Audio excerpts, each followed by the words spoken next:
हमारे YouTube channel को subscribe करिए, सब्सक्राइब बटन में क्लिक करके और इसके बाद जो दी गई है नोटिफिकेशन बेल में क्लिक करिए और हमारे चैनल में दिए गए जितने भी वीडियोस हैं और जो भी नए वीडियोस अपलोड होते हैं उसकी जानकारी आपको लगातार मिलती रहेगी।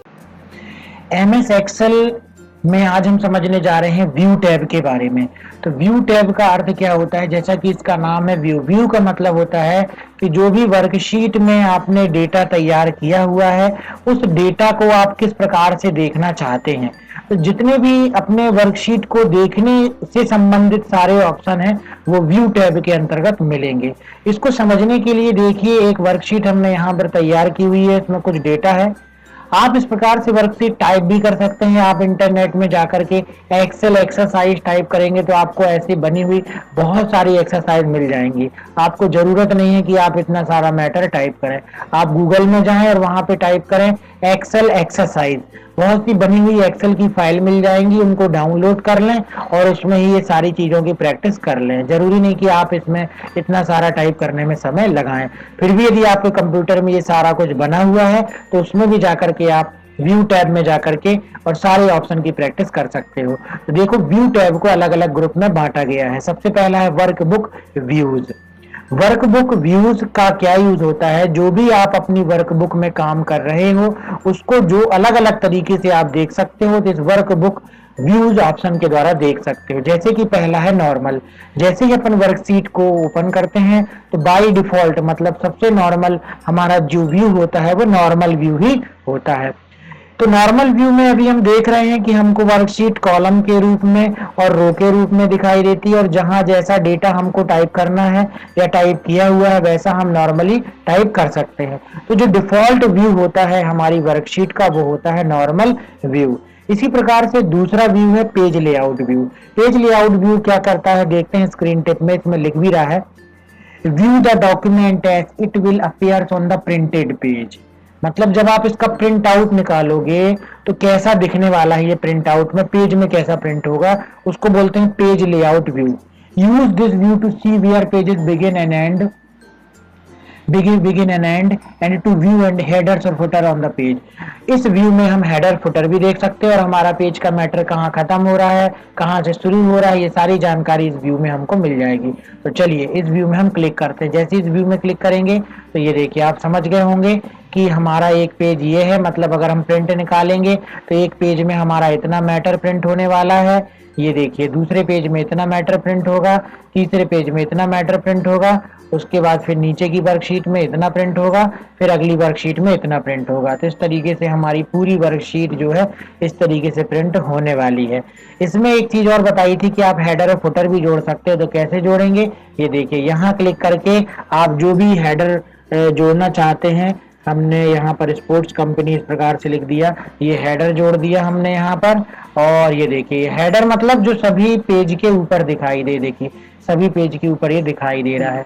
इसी प्रकार से अगर हम फुटर जोड़ना चाहते हैं इसमें तो इसमें जाके हम फुटर भी जोड़ सकते हैं। फुटर में मान लीजिए हम पेज नंबर डालना चाहते हैं तो हम ये डिजाइन टैब इसमें खुल जाती है। वैसे ही फुटर में जब क्लिक करो पेज नंबर दे दिया। जैसे बाहर क्लिक करेंगे तो देखिए सभी पेजेस में पेज नंबर ऑटोमेटिक इंसर्ट हो गया। ये देखिए ये पेज नंबर 3 यहाँ पर आ गया, पेज नंबर फिर इस तरीके से आ गया 5 आ गया, ठीक है 4 आ गया, 6 आ गया।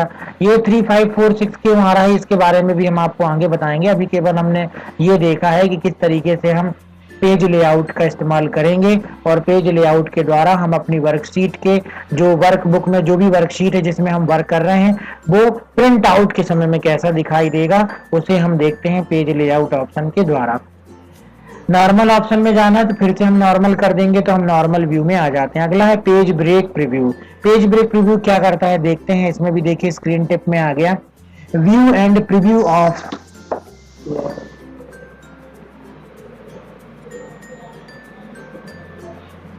तो पेज ब्रेक प्रीव्यू में हम देख लेते हैं। पेज ब्रेक प्रीव्यू में लिख रहा है view a preview of where pages will break when this document is printed. जब ये डॉक्यूमेंट प्रिंट होगा तो पेज ब्रेक कहां पर हो रहा है।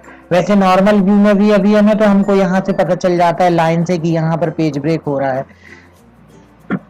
जहां पर ये डैश डैश लाइन दिखाई दे रही है इसका मतलब पेज ब्रेक हो रहा है, पेज खत्म हो रहा है यहाँ पे, यहाँ से दूसरा पेज स्टार्ट हो रहा है। ये लाइन दिखाई दे रही है, इसका मतलब पेज ब्रेक हो रहा है, दूसरा पेज स्टार्ट हो रहा है। फिर यहाँ पर ये लाइन दिखाई दे रही है, इसका मतलब ये पेज ब्रेक हो रहा है, दूसरा पेज स्टार्ट हो रहा है। ठीक है, तो इसी को हम पेज ब्रेक प्रीव्यू में जाएंगे। तो ये देखिए, ये हमारा पेज ब्रेक प्रीव्यू आ गया। यहाँ पे पेज ब्रेक प्रीव्यू में एक फायदा जरूर है कि आपको पेजेस दिखते हैं कि ये देखिए अभी हम पेज नंबर 3 में वर्क कर रहे हैं, पेज नंबर 5 में वर्क कर रहे हैं। ये देखिए इस तरीके से आप बड़ा करेंगे, इसमें पेज नंबरिंग भी दिखाई देगी। देखिए 4 है, 6 है, 8 है। पेज ब्रेक में ये लाइन दिखाई देती है, इसको कम भी ज्यादा कर सकते हो आप, ये देखो। ठीक है, तो पेज ब्रेक प्रीव्यू में हमको ये पता चलता है कि हमारा पेज कहाँ पर ब्रेक हो रहा है, पेज में संख्या कैसी दी गई है और कौन सा पेज कहाँ से स्टार्ट हो रहा है, कहाँ पे खत्म हो रहा है। इसको बोलते हैं पेज ब्रेक प्रीव्यू। फिर से नॉर्मल व्यू में जाना है, नॉर्मल व्यू में आ गए। ये देखिए इसमें भी लाइंस जहां दिखती हैं, नॉर्मल में केवल लाइन दिखती है, पता तो चल गया कि यहाँ से पेज ब्रेक हो रहा है, लेकिन नंबरिंग नहीं दिख रही कि ये कौन सा पेज है, ये कौन सा पेज है ना।